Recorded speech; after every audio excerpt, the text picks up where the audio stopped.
Pertama kalinya, gadis ini menjalani pemeriksaan ginekologi. Tanpa tahu di laporan dia sakit AIDS. Tapi selain suaminya, dia tidak pernah berhubungan dengan lawan jenis. Berita ini seperti mengejutkannya. Membuat Anya panik. Dia menceritakan hasil tesnya kepada suaminya. Si suami takut setengah mati. Kemudian segera minum segelas air dingin untuk menenangkan diri. Dia kira bahwa dokter pasti telah melakukan kesalahan. Keduanya menyewa jet pribadi. Lalu berkeliling dunia mencari ahli yang paling terkenal. Cemas menunggu hingga setengah tahun. Akhirnya ada hasil tesnya. Si ahli bilang, sang suami tidak mengidap AIDS. Pasangan itu tiba-tiba menghela nafas lega. Si pria pun tersenyum bahagia. Tapi tepat setelah itu, si ahli mengatakan Anya telah didiagnosis dengan benar. Dia selalu tercengang. Padahal dia sudah siap secara mental. Dia masih merasa itu tidak nyata. Mustahil. Mengapa dia terinfeksi AIDS? Astaga! Apa yang harus aku lakukan sekarang? Pada titik ini, dia tidak bisa menahan tangis. Setelah kembali ke rumah, hubungan antara pasangan ini juga telah berubah. Anya hidup dalam kesengsaraan setiap hari. Dia takut suaminya akan meninggalkannya. Meski suaminya curiga istrinya tidak setia, jadi tertular penyakit itu. Dia juga berpikir tentang perceraian. Tapi tidak mudah untuk mendapatkan istri yang kaya. Yang tidak perlu khawatir tentang makanan, pakaian, dan uang untuk dibelanjakan. Dia tidak ingin bercerai dan kehilangan segalanya. Dia harus bertahan meskipun dia tidak mau. Setiap hari dia tinggal di rumah untuk merawatnya. Katakan padanya untuk bersabar dengan pengobatan. Bahkan menyiapkan 3 makanan untuknya sehari. Lalu bawa ke tempat tidur dan memberinya makan. Kegigihannya membuat Anya lebih percaya diri. Dia mulai merias wajahnya sendiri. Kembali menjadi bintang terkenal. Hadir di pesta-pesta terkenal kelas atas. Anya juga fokus pada penyembuhan. Buat janji temu dengan dokter setiap hari untuk memeriksa kondisinya. Minum obat sesuai petunjuk. Tapi sesuatu terjadi. Adegan dia minum obat di kantor. Tak sengaja dilihat oleh asistennya. Pada saat Anya keluar, orang ini mengintip obat di sakunya. Setelah mencari di internet, dia menemukan. Ini adalah obat untuk AIDS. Dia sudah lama tidak menyukai kesombongan Anya. Jadi segera serahkan berita panas ini ke pers. Hasilnya adalah hari berikutnya. Anya baru saja keluar dari rumah sakit. Dihentikan oleh para reporter. Kabar bintang terkenal dengan penyakit AIDS. Segera mengambil alih bagian berita hangat dari banyak kabar. Pemilik perusahaan sangat marah. Dia menegur Anya karena tidak disiplin dalam kehidupan pribadinya. Yang menyebabkan kerugian besar bagi perusahaan. Anya tidak hanya dipecat dari perusahaan, tapi juga dilarang dalam dunia fashion. Kerusakan kontrak yang besar membuatnya hampir bangkrut. Tidak hanya itu, sikap sang suami pun berubah menjadi dingin. Di matanya, Anya bukan lagi selebriti. Dia tidak berharga sekarang. Si suami lebih suka tidur di sofa daripada berada di ranjang yang sama dengannya. Dia takut tertular penyakit darinya. Anya mencari adiknya untuk curhat. Namun tanpa tahu, adiknya tampak khawatir di permukaan. Tapi sampai Anya pergi, dia menunjukkan ketakutan dan kebencian. Cangkir yang Anya minum. Dia segera memakai sarung tangan. Kemudian masukkan cangkir ke dalam panci dekontaminasi. Bahkan menuangkan banyak bubuk pemutih agar terasa aman. Kemudian buang sarung tangan bekas. Selesai diproses semua. Dia masih takut tertular. Duduk di meja menangis. Tidak tahu sejak kapan. Sang suami tidak pulang semalaman. Sering mabuk dan marah pada Anya. Anya tahu suaminya sudah mulai meninggalkannya. Dia mengemasi tasnya dan ingin meninggalkan rumah. Pikir suaminya akan menjaganya. Tapi dia sama sekali tidak peduli dengannya. Anya tanpa ragu berbalik dan pergi. Dia tidak punya tempat lain untuk pergi, jadi dia menelepon adik perempuannya. Ingin tinggal sementara di rumahnya. Tapi sang bilang rumahnya terlalu kecil, sehingga dia menolak Anya. Anya tiba-tiba menyadari.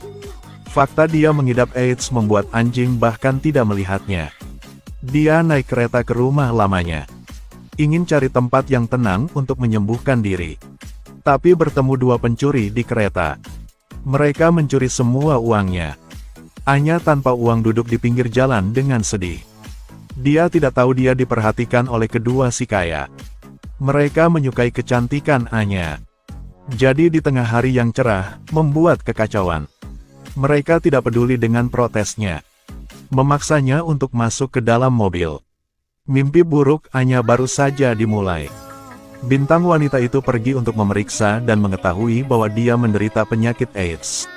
Pada kertas tes, dia positif mengidap penyakit tersebut. Suaminya mengira dia tidak setia. Akhirnya dia meninggalkan rumah. Anya tidak punya tempat untuk bersandar dan harus merantau. Tanpa diduga, bertemu kedua si kaya ini. Mereka terpesona oleh kecantikannya. Di tengah hari yang cerah ini, memaksa Anya masuk ke dalam mobil. Tapi orang-orang di sekitar juga tidak berniat menghentikannya. Hanya karena keluarga kedua orang ini begitu kuat. Salah satunya, sang ayah adalah wali kota. Ayah lainnya adalah kepala departemen kepolisian. Anak laki-laki mereka semua terkenal karena para tindakan buruknya. Kedua pria ini membawa gadis itu ke sungai. Anya mengambil kesempatan untuk melarikan diri. Tapi orang-orang ini bahkan lebih bersemangat. Mereka berada di belakang menyemangati dia untuk melarikan diri. Tanpa khawatir tentang mangsanya akan lolos. Hanya karena ini adalah tempat berburu mereka. Anya adalah gadis ke-100 yang jatuh ke tangan mereka. Tidak ada gadis yang pernah lolos dari mereka sebelumnya. Hingga gadis itu berlari cukup jauh. Maka si pria ini seperti anjing gila. Dia mengejarnya sambil berteriak.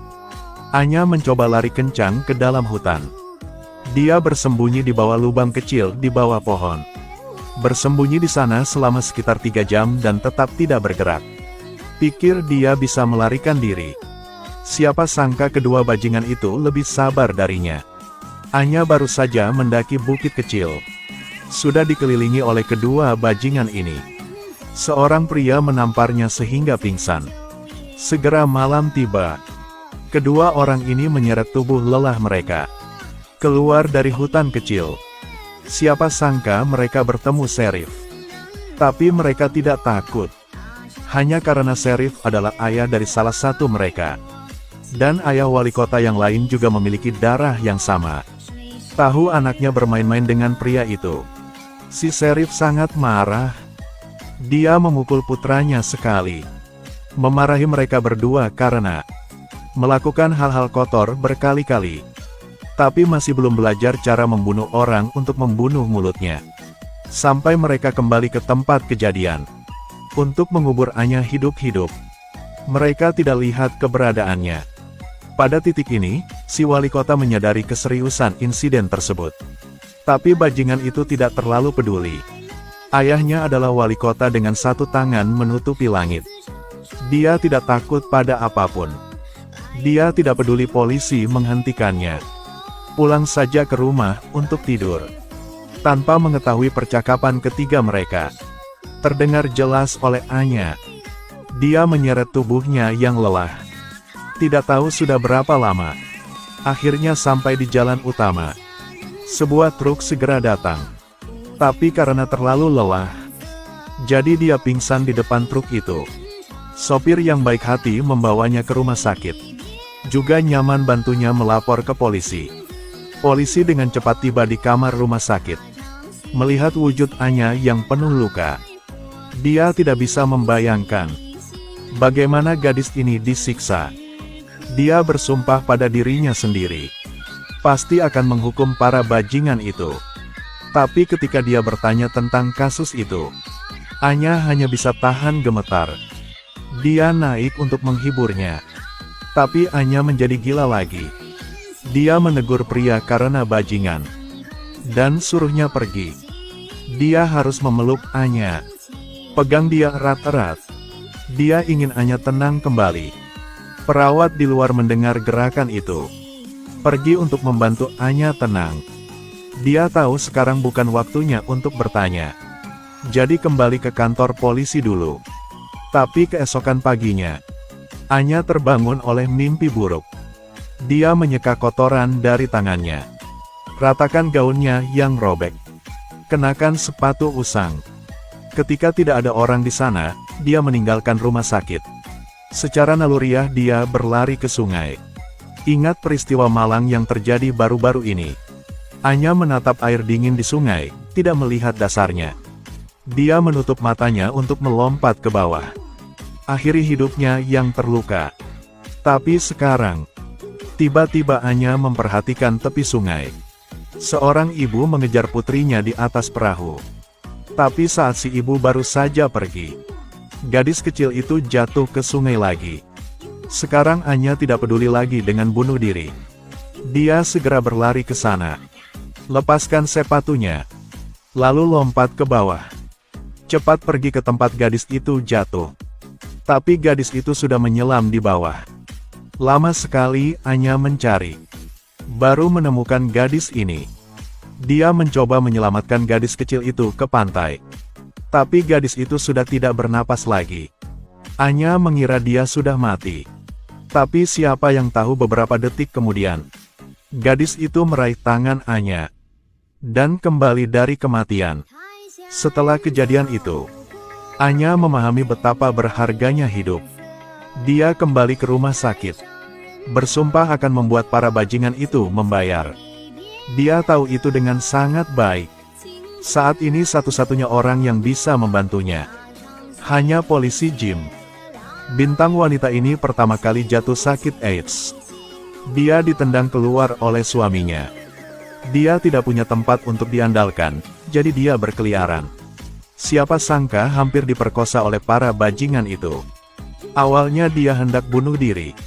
Tapi dia melihat gadis kecil itu jatuh ke air. Sifat Anya yang jujur membuatnya pergi untuk menyelamatkan orang. Berkat itu, dia mengerti betapa berharganya hidup. Dia bersumpah akan membuat orang jahat dihukum. Anya menekan rasa sakit di hatinya. Dia berkoordinasi dengan polisi. Jawab pertanyaan Jim. Di bawah permintaan Jim, Anya dibawa ke tempat kejadian. Hatinya gemetar. Adalah tempat ini, di mana dua si bajingan menyeretnya ke dalam mobil. Dia diinjak-injak di sekujur tubuhnya oleh mereka. Pada saat yang sama, Anya tiba-tiba memperhatikan pemilik toko di sebelah. Kemarin ada suara yang sangat keras. Dia pikir si pemilik pasti melihatnya.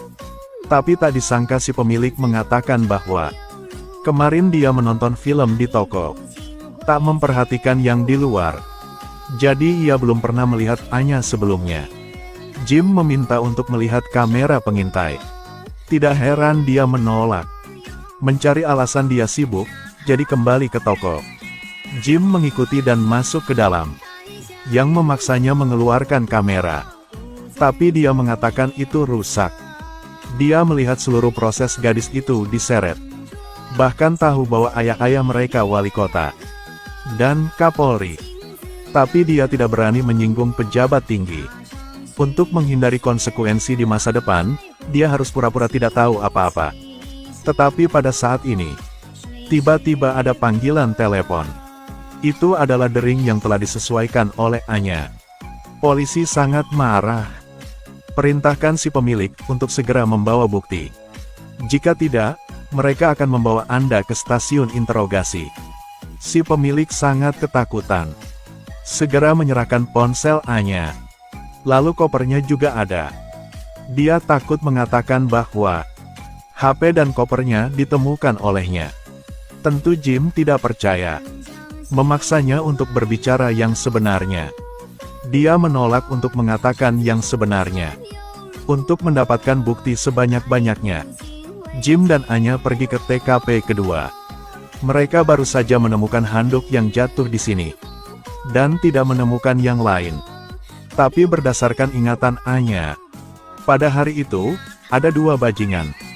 Tapi saat dia bangun, hanya lihat satu. Dia juga mendengarnya di kejauhan. Suara 3 orang berdebat. Tapi sayangnya, dia tidak bisa melihat orang ketiga dengan jelas. Saat mengingat semuanya, emosi Anya semakin tak terkendali. Jim pergi untuk menghiburnya. Katakan padanya untuk berbaring di pangkuannya dan menangis. Jim menganggapnya menyedihkan. Jadi mengatur tempat tinggal untuknya. Tapi Anya lapar sepanjang hari. Dia belum makan apapun. Dia tidak punya uang tapi tetap pergi ke minimarket. Keluarkan barangnya yang paling berharga kepada si pemilik. Lalu dapatkan dengan sejumlah uang dan makanan. Tapi si pemilik dengan ramah mengingatkannya. Kau harus bertahan. 2 pria mempermalukanmu. Bukan yang mudah disentuh. Sekarang saatnya untuk mundur. Tapi Anya menolak. Dia ingin mereka dihukum. Kemudian segalanya menjadi semakin rumit. Jim menulis laporan investigasi kepada direktur. Tapi dia tidak menyangka. 2 bajingan mempermalukan Anya. Salah satunya adalah putra kepala departemen kepolisian. Dan pria ketiga yang dia bicarakan. Ini kepala departemen kepolisian yang busuk di dalam. Sampai dia pergi, si kepala departemen kepolisian sedikit khawatir. Pasti perlu menyingkirkan gadis ini untuk yakin. Kemudian dia menemukan seorang pembunuh. Atur agar orang ini menyingkirkan Anya. Pembunuhnya mengatakan dia tidak ingin membunuh orang. Tapi di tangan si kepala ada kelemahannya. Akhirnya, pria ini harus membantunya. Pada saat yang sama, Anya pergi ke kantor polisi untuk menulis laporan. Dia tidak tahu saat keluar dari pintu. Dia sudah diperhatikan oleh si pembunuh.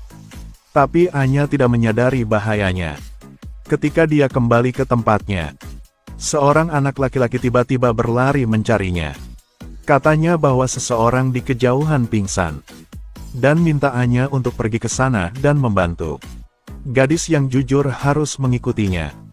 Tapi dia tidak tahu di sepanjang jalan, anak laki-laki ini melarikan diri. Anya tidak lihat dia dimanapun. Baru kemudian dia menyadari dia dalam bahaya. Tapi sudah terlambat. Si pembunuh itu muncul di depannya. Pada saat yang sama, Jim juga sangat sibuk. Dia pergi ke tempat Anya. Hendak mengundangnya makan malam. Anya di sini mengangkat telepon. Sayangnya tersandung batu dan menjatuhkan telepon. Dia tidak berani kembali untuk mengambilnya. Jim di sisi lain melihat bahwa ada yang tidak beres. Dia mendengar ada suara kereta api. Jadi tahu di mana itu. Anya berada di jalan buntu sekarang. Dia mengambil tongkat itu dan berencana untuk bertarung sampai akhir. Tapi dia lemah jadi dia bukan tandingannya. Segera si pembunuh juga mencuri tongkatnya. Anya bahkan dicekik olehnya dan ditekan ke dinding.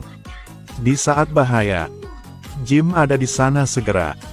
Tapi si pembunuh sangat ceroboh. Dia tidak takut dengan senjata Jim. Dia menoleh, menendang ban dan lari melewati tembok. Beruntung gadis itu terselamatkan. Dia duduk dengan lelah di tanah. Jim dengan cepat membantunya. Keduanya kembali ke kantor polisi. Tapi dia kebetulan bertemu Sheriff. Jim melaporkan kepadanya apa yang baru saja terjadi. Tapi saat sang Sheriff baru saja angkat bicara, Anya membeku.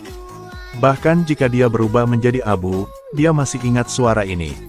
Ternyata sang Sheriff adalah orang ketiga yang hadir di tempat kejadian hari itu.